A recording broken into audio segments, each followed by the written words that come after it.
Jesus now. పరిశుద్ధులు ప్రియులైన దేవుని పిల్లలందరికీ యేసుక్రీస్తు నామములో శుభవందనాలు తెలియజేసుకుంటా ఉన్నాను. మీకా గ్రంథం 7వ అధ్యాయం 11వ వచనంలో ఒక మంచి మాట, చాలా హోప్ఫుల్ గా ఉండే ఒక మాట ఉంటుంది. అదేంటంటే, నీ గోడలు మరలా కట్టించు దినము వచ్చిచున్నది, నీ సరిహద్దు విశాలపరచబడును. అక్కడ ఏంటంటే, పడిపోయిన గోడల్ని మరలా తిరిగి కట్టించడమే కాదు, కానీ ఆ టైంలో నీ సరిహద్దు కూడా విశాలపరచబడుతుంది. అంటే పడిపోయిన వాటిని పునరుద్ధరించే దేవుడు ఆ పునరుద్ధరించే ప్రక్రియలో, అంటే అదే చోటలో మళ్ళీ గోడలు కట్టట్లేదు, దానిని ఇంకా విశాలపరుస్తున్నాడని ఉంటుంది. అది ఎంత అద్భుతంగా ఉందంటే, మన పాత స్థితి నుంచి మనకు ఒక మంచి వాగ్దాన పూరితమైనటువంటి దేవుని ఒక ప్రామిస్ అలాంటిదే కాకుండా, దేవుడు ఇంకా మనల్ని ఇంకా విశాలపరచ, అంటే మనకున్న స్థలాన్ని ఇంకా ఎక్కువ చేస్తారు, మరలా విశాలపరచబడుతుందని. దానిని ఆలోచిస్తే దేవుని యొక్క కృప మన పట్ల ఎంత గొప్పగా ఉందో, మన పాత పాపాలని దేవుడు క్షమించి వాటన్నింటి తీసివేయటమే కాకుండా కృప అనే కొత్తది మన పట్ల చూపించి మనల్ని ఇంకా ఆయన మన్నిస్తూ మనల్ని ఇంకా ముందుకు నడిపించడానికి తన కుమారుణ్ణి దేవుడు మనకు అనుగ్రహించాడు. ఇదే మనము గనక కొన్ని వచనాలని ఆధారం చేసుకొని చూస్తే, ఆమోసు గ్రంథం 9వ అధ్యాయం 11వ వచనంలో ఏమని ఉంటుందంటే, కూలిపోయిన దావీదు గుడారాన్ని మరలా నేను నిలబెడతాను, పాడైపోయిన చోట్లని దానిని మరలా నిలబెడతాను, అది చీలిన చోట్ల మరలా దాన్ని మూసివేస్తాను అని ఆమోస్ గారు 9వ అధ్యాయం 11లో ఉంటుంది. అంటే పడిపోయిన గోడలు తిరిగి కట్టించడం ఎలాంటిదో అలాంటిది ఇది కూడా. కూలిపోయిన దావీదు గుడారాన్ని మరలా లేపుతానన్నారు, మళ్ళీ దానిని ఆ పాడైపోయిన స్థలాల్లో ఇంకా గొప్పగా రక్షణ కారణంగా నేను దానిని చేస్తానని కూడా అంటున్నారు. అది ఒక నిజంగా ఒక ప్రామిస్, అది నిజంగా హోప్ఫుల్ గా ఉంటుంది, మనకు ఒక ఆశని కలిగిస్తుంది. అంతేకాకుండా గోడలు మరలా కట్టించే దినము వచ్చుచున్నది. దినము వస్తుంది అంటే అర్థం ఏంటంటే, ఇంకా రాలేదు, అది త్వరగా రాబోతుంది. అది మనం హబక్కుకులో చూస్తే 2వ అధ్యాయం 3వ వచనం చూస్తే గనక, ఆ దర్శన కాలము నిర్ణయ కాలంలో జరుగుతుంది, అది తప్పక వాగ్దానం తప్పక నెరవేరుతుంది, ఆలస్యం లేక త్వరగా నెరవేరుతుందని దేవుడు చెప్తా ఉన్నారు. మరలా వచ్చుచున్నదంటే, అది దేవుడు మనకి ఏదైనా వాగ్దానం చేసినప్పుడు అది కొద్దిగా ఆలస్యమైనా సరే తిరిగి మళ్ళీ మనకి అది దయచేసే దేవుడు అని దానిని ఎంతో హోప్ఫుల్ గా హబక్కుకు గారి ద్వారా మనకి చెప్పించారు. అది ఆలస్యమైనా తప్పక నెరవేరుతుంది, అది వాగ్దానమైనా సరే, దేవుడు మనకిచ్చే ఆశీర్వాదమైనా సరే, మనకి ఇవ్వబోయే సమృద్ధి అయినా సరే, నిత్యము మనం జీవించే విధానములో ఆయన చేసిన వాగ్దానం అన్నిట్లో కూడా ఆ దినము మరలా వస్తుందని చెప్తా ఉన్నారు. అంతేకాకుండా సరిహద్దు విశాలపరచబడటం, దీని గురించి మనం ఆలోచిస్తే మనకి దినవృత్తాంతాలు 1వ గ్రంథంలో యబ్బేజు గారి ప్రార్థన ఒకటి ఉంటుంది. 4వ అధ్యాయం 10వ వచనంలో ఆయన ఇశ్రాయేలీయుల దేవుడైన యెహోవాకి మొరపెడుతూ ఆయన ఏమంటారంటే, దేవా నన్ను కరుణించి నా యొక్క సరిహద్దుల్ని విశాలపరచు, నాకు తోడుగా ఉండు, నీ కుడి చేయి నా మీద పెట్టి నన్ను రక్షించు, నన్ను కరుణించు అని మొరపెడతాడు ఆయన. యబ్బేజు ప్రార్థన చాలా చిన్నదైనా సరే దేవుడు దానిని మనస్ఫూర్తిగా ఆలకించి అతని పక్షాన అతనికి విజయం కలుగజేసి రక్షణనిస్తాడు. అంటే నా సరిహద్దు విశాలపరచు అంటే ఆయన చేసేటటువంటి ఆ ప్రార్థనలో తనకి ఏం కావాలో దేవుని స్పష్టంగా అడిగారు ఆయన. కాబట్టి ఈ మీకా 7:11 మనకి ఈ యబ్బేజు ప్రార్థనకి చాలా దగ్గరగా ఉంటది.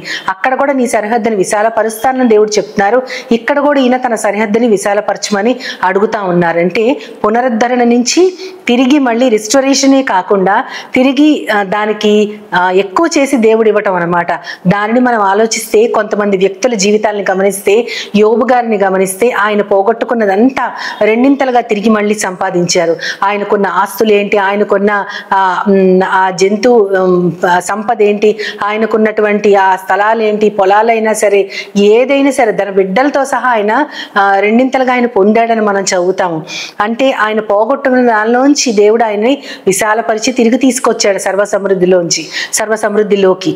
అదే విధంగా మనము అలాంటి వ్యక్తులు చాలా మంది ఉంటారు. యోసేపు ఉన్నారు, దావీదు ఉన్నారు, పౌలు గారు, ఆయన అన్ని పోగొట్టుకున్నా సరే దేవునిలో ఆయనంత గొప్పవాడు ఏమీ లేదు, ఎవరు లేరు అసలు. ఎందుకంటే ఆయన ప్రతి దానిని వదులుకొని దేవునికి ఎంత సేవ చేశారంటే ఇప్పటికీ కూడా అనేక మంది ఆ పత్రికల ద్వారా మారు మనసు పొంది రక్షించబడతా ఉన్నారు. అదే విధంగా మన పేతురు గారిని తీసుకుంటే ఆయన అయితే 3 సార్లు విఫలమయ్యారు. 3 సార్లు యేసుక్రీస్తు వారు తనకు తెలియదని బొంకారు. అనేక సార్లు ఆయన పడిపోయారు. కానీ దేవుడు ఆయనని తిరిగి బలపరిచి బలపరిచి ఎనలేని సేవ ఆయనతో చేసే విధంగా ఆయనని బలపరిచి స్థిరపరిచారు. అదే ఆయన విశాలం, ఆయన విశాలపరచడం. అదే విధంగా అత్యంత క్రూరుడు చెడ్డవాడైనటువంటి మనష్షే రాజు గురించి మనకు తెలుసు. ఎంతగా విగ్రహారాధన చేశాడో, ఆయన ఎంత చెడ్డవాడో, రాజులందరిలోకి ఎంతో చెడ్డవాడు మనష్షే అని మనం చెప్పుకుంటాం. కానీ అతను కూడా కన్నీరు కారుస్తూ దేవుని సన్నిధిలో తన తప్పులు తెలుసుకొని మొరపెట్టినప్పుడు తిరిగి అతని రాజ్యాన్ని మళ్ళీ దేవుడు అతనికి అనుగ్రహించారు. అంటే అతని పాపాన్ని క్షమించి దేవుడు ఆయనని పునరుద్ధరించారు. కాబట్టి ఇక్కడ గోడలు కట్టించి మరలా విశాలపరచటం అంటే కేవలం మన యొక్క ఏరియాని, మన ఉన్న స్థలాన్ని ఎక్స్టెండ్ చేసుకోవటము అని మాత్రమే కాదు. కానీ మన పాపము నుంచి, మనష్షే రాజు గారి పాపము నుంచి ఎలాగ తిరిగి ఆయన పునరుద్ధరణ చెందాడు అదొకటి. యోబు గారు ఏ విధంగా అయితే పోగొట్టుకున్న దానికి డబల్ తిరిగి పొందారో, సేవలో పేతురు గారు ఏ విధంగా ఆయన నిరాకరించిన యేసుక్రీస్తు వారే ఆయనని దీవించి నా మందను మేపు, నా మందను కాయి అని అతనిని సేవలోకి ప్రోత్సహించి ఎనలేని సేవ ఆయనతో చేయించుకున్నారు.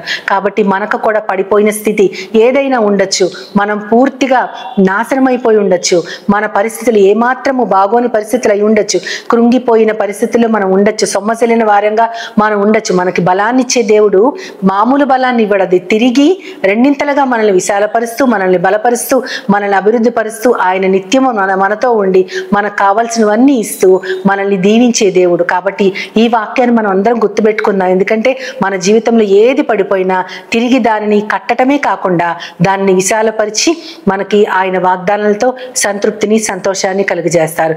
ఇది మనం పొందిన తర్వాత మనం అనేకులకి మహిమకు కారణంగా మనం ఉండాలి. కేవలం మనం పొంది ఆనందపడటం కాదు, కానీ దేవుని యొక్క మహిమను ఇతరులకు కూడా చూపిస్తూ ఆయన కీర్తిని వ్యాపింపజేస్తూ ఆయన యొక్క రాజ్యాన్ని స్థాపించడానికి మనము కూడా ఈ లోకంలో పాటుపడుతూ అనేక విధాలుగా ఆయన రాజ్యాన్ని విశాలపరచడానికి దేవుడు మనందరినీ నియమించబోతున్నాడని ఎంతో సంతోషంతో మనందరం ఒప్పుకుంటూ చిన్న ప్రార్థన చేద్దాం. మహాపరిశుద్ధుడ, మహోన్నతుడైన నా ప్రియ పరలోకపు తండ్రి, మా గోడలు పడిపోయిన మరలా కట్టించే దినం వస్తుందని చెప్తున్నావు తండ్రి. ఎంత గొప్ప వాగ్దానం, మమ్మల్ని విశాలపరుస్తానంటున్నావు.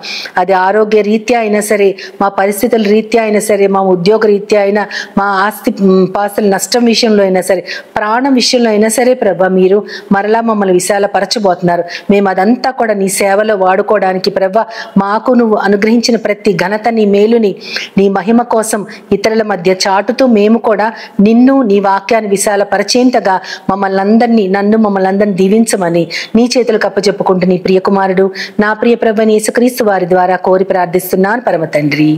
ఆమేన్, ఆమేన్, ఆమేన్. వందనాలు. As Jesus now, He's always near. With open arms, He's always